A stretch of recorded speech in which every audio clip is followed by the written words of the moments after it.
అమరావతి రాజధాని నిర్మాణ పనులు వేగంగా జరిగిపోతూనే ఉన్నాయి. వాస్తవానికి భారీ వర్షాలనేటువంటివి ఈ నిర్మాణ పనులు కొంత ఆటంకంగా ఉన్నప్పటికీ ఎలాంటి ఇబ్బంది లేకుండా పగలు రాత్రి తేడా లేకుండా వివిధ ప్రాంతాల పనులు మాత్రం సాఫీగా సాగిపోతూ ఉన్నాయి. ఇక మీరు చూసినటువంటి ఈ రోడ్డు అనేటువంటిది కృష్ణానది కరకట్ట.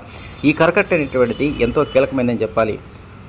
రాజధాని ప్రాంత అసెంబ్లీకి వెళ్ళాలన్నా ఉద్యోగస్తులు కావచ్చు, సాధారణ ప్రజానీకానికి కావచ్చు, అందరికీ ఎంతో కీలకమైనటువంటి రహదారిగా చెప్పవచ్చు. 2015 తర్వాత రాజధాని ప్రకటించిన తర్వాత మొట్టమొదటిసారి రాజధాని ప్రాంతమైన దొండపాడు దగ్గర నుంచి ప్రకాశం బ్యారేజీ వరకు 18.52 కిలోమీటర్ల మేర E3 పేరుతో సీడ్ యాక్సెస్ రోడ్ నిర్మాణ పనులు చేపట్టారు. మొదటి విడతలో భాగంగా దొండపాడు దగ్గర నుంచి మంతెన సత్యనారాయణ రాజు గారి ఆశ్రమం వరకు 14 కిలోమీటర్ల మేర ఇప్పటికే నిర్మాణ పనులు పూర్తయ్యాయి. రాకపోకలు యథావిధిగానే కొనసాగుతూనే ఉన్నాయి. అయితే అక్కడి నుంచి ప్రకాశం బ్యారేజీ వరకు 4 కిలోమీటర్ల మేర మాత్రం కొంత భాగం నిర్మాణ పనులు నిలిచిపోయాయి.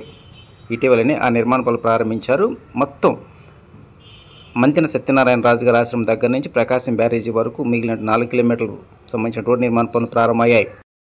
దొండపాడు దగ్గర నుంచి ప్రకాశం బ్యారేజీ వరకు ప్యాకేజ్ 1, అదేవిధంగా ప్రకాశం బ్యారేజ్ దగ్గర నుంచి కనకదుర్గమ్మ వారధి వరకు ప్యాకేజ్ 2, ఇట్లా 2 భాగాలుగా విభజించారు.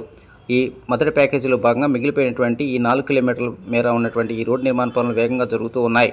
వాస్తవానికి అమరావతి రాజధాని ప్రాంతంలో గ్రిడ్ విధానం తూర్పు పడమర ఉత్తర దక్షిణ విధానంలో రోడ్డు నిర్మాణ పనులు సాగుతున్న విషయం మనందరికీ తెలుసు. అయితే ఈ తూర్పు నుంచి పడమర వైపు సాగేటువంటి రోడ్డు నిర్మాణాల్లో ఈ సీడ్ యాక్సెస్ రోడ్డు E3 అనేటువంటిది ఎంతో కీలకం. ఈ సీడ్ యాక్సెస్ అనేటువంటిది మిగిలిన రోడ్లన్నిటికీ అనుసంధానం చేశారు. సాధ్యమైన త్వరలోనే ఈ రోడ్డు నిర్మాణ పనులు కనుక పూర్తయినైతే అమరావతి రాజధానిలో నిర్మాణ పనులు కావచ్చు, అదేవిధంగా ఇతర ప్రాంతాల నుంచి వచ్చేటువంటి ప్రజానీకానికి, అధికారులకు అందరికీ ఎంతగానో ఉపయోగపడుతుంది అంటున్నారు ఈ ప్రాంతవాసులు.